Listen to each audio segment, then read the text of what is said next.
Konstantin's going to read the story first. This paper should look familiar to you. This will be our second week of it. Remember, when we're reading the story, we're going to want to know what happened at the beginning, the middle, and what happened at the end. So make sure you have your listening ears ready. But before that, we're going to need the title. The title of this first story is Red Eyes or Blue Feathers. It's a book about animal colors. We're also going to need the author, and the author writes the words. The author of this book is Patricia Stockland. Are we ready to get started? Before we do, I need to let you know our questions this week. When we read this book, I want you to think about how an animal's colors help it out in the wild. We're going to read an informational text. Remember, an informational text is a book that tells us facts about things. This book is going to tell us facts about animals and facts about their colors. Let's get started. What's the best way to survive in the wild? Well, adaptations, of course. Color is one way to adapt. So, how does an animal's color help it survive? Some animals have colors that help them hide from hungry predators. Other animals use their colors to keep them from being seen while they hunt. Colors even help animals find mates or talk to each other. Let's read on to find out why some animals have such clever colors. I heard some words in there that I don't quite know. I heard a big word called adaptation. Adaptation means how can an animal change? How can they survive in the wild? Another word that I heard is predators. Let's read on to see if we find out what that word means. The red-eyed tree frog. Bright red eyes shine in the night. The red-eyed tree frog is wide awake. During the day, this tiny frog hides its bright colors by closing its eyes and tucking its legs in. The red-eyed tree frog's shiny green back blends in with the trees. Predators think the little frog is a leaf. Oh my goodness, boys and girls. We read that this animal is awake during the nighttime or the daytime. Let's go back to our words to help us find the answer to that question.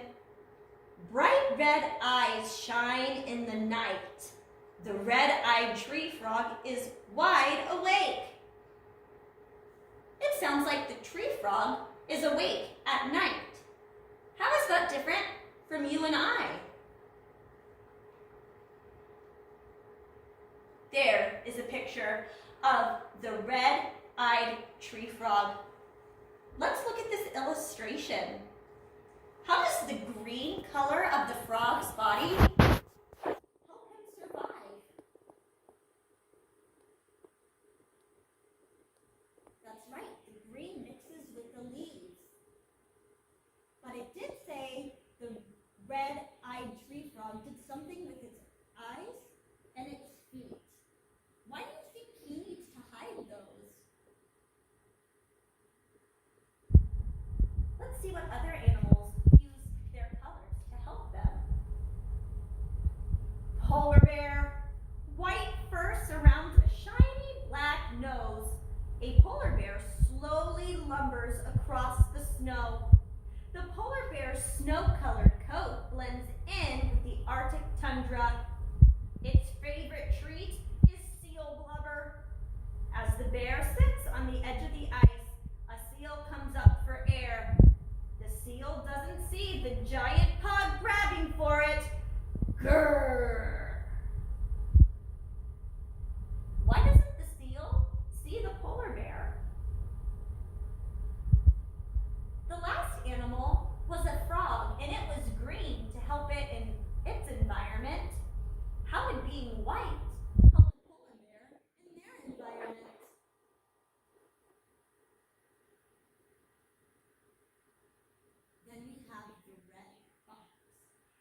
and dark tail help it blend in with the plants and trees. Neither predator nor prey can see the sly fox. Being able to hide so well helps this animal live and survive in many different places.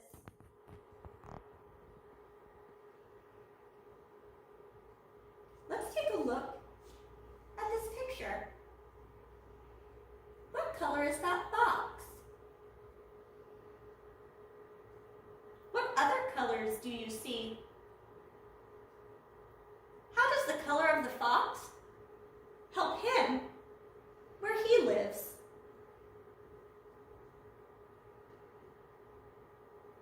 Yellow, green, and brown seaweed swishes in the shallow sea. A small seahorse swishes in the seaweed too. The seahorse is a slow swimmer. Its yellow-brown armor helps it blend in with the seaweed. Larger fish can't see the seahorse hiding. Raise your hand when you see that seahorse, or shout out, "Found it!" so the adults know that you are listening and watching the pages. Nice job. Look at the color of the seaweed, and look at the color of the seahorse. How are some of its colors the same, and some of it different? Let's read on about more animals and their colors. Next we have the killer whale. A huge black and white animal glides through the water. The killer whale is ready to attack. This ocean mammal is a smart hunter. Black and white markings help this large animal hide. From below, its white belly looks like the sunlight. And from above, its black back becomes part of the shadows. Let's take a look at this illustration. The words told us why the white belly is important. Can you remember why? The words also told us why the black back is important. Can you remember why?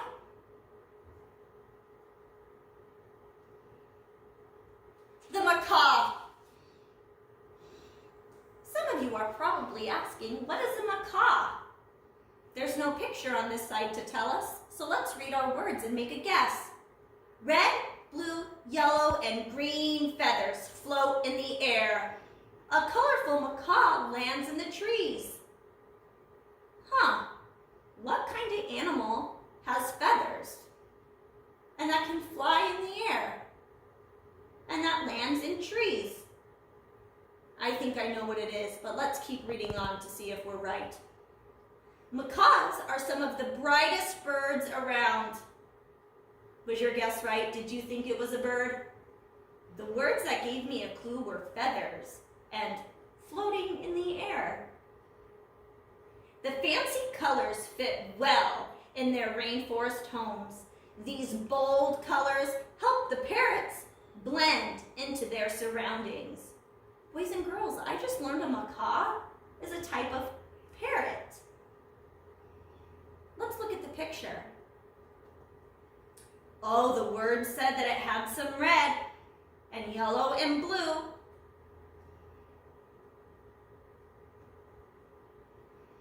A black rhinoceros, a big booming tank, stomps down the hill.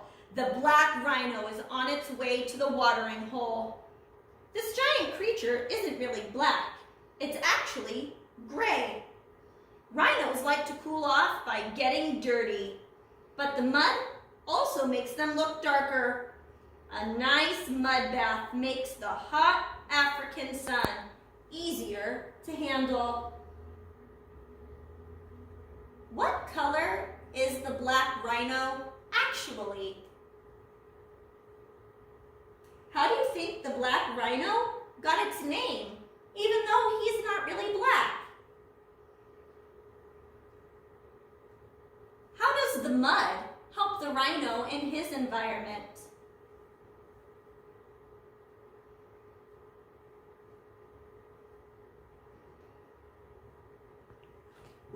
our next one is an insect. A shiny blue and gold shell shimmers in the sun. A jewel beetle sparkles on a flower. This bright beetle looks pretty enough to wear, but don't be fooled. It uses the dazzling colors as a disguise. Predators think this tasty creature is part of the plant. Oh, what color is that jewel beetle? What do the words say about the jewel beetle? How do its colors help it blend in with its environment? What do the predators think the beetle is a part of?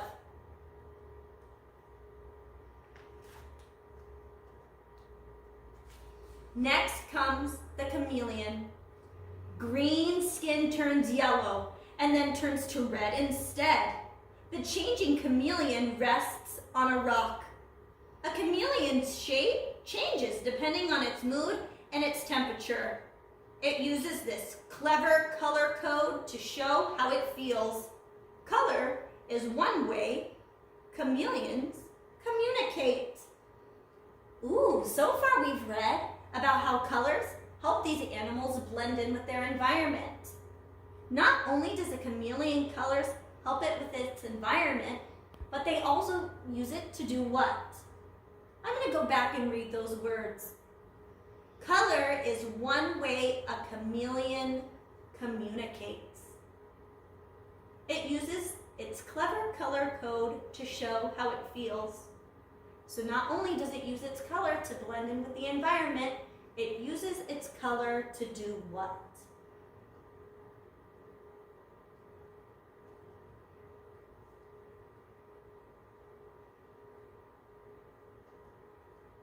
Do you remember? The dried mud on my skin makes me look black. This baked-on color helps keep me cool. Which animal did that go with? Did it go with the red-eyed tree frog, the black rhino, or the killer whale? Let me read it one more time. The dried mud on my skin makes me look black. This baked-on color helps me keep cool. Who am I? When you know which one it is, I want you to shout it out when I say 3. Ready? 1, 2, 3. Which one is it?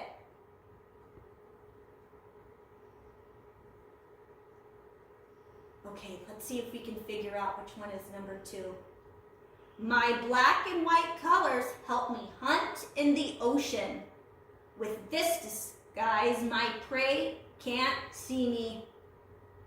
Who am I?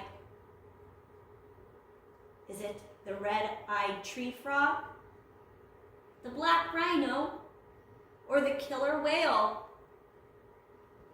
When you know which one that one is, I want you to shout it when I say 3.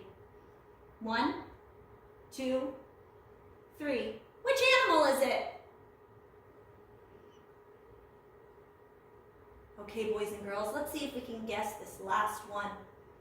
My bright green back looks just like a leaf. This color hides me during the day while I sleep. Who am I? Which one's the last animal? When you know it, tell me in 1, 2, 3. What is it? Boys and girls, this week we're talking about animals and how their colors help them survive in their environment. Our next story is going to be about one of the animals we read about in this book. It's going to be about the chameleon. Boys and girls, I hope you learned a lot about animals and how their colors help them survive. Let's get ready for our second story.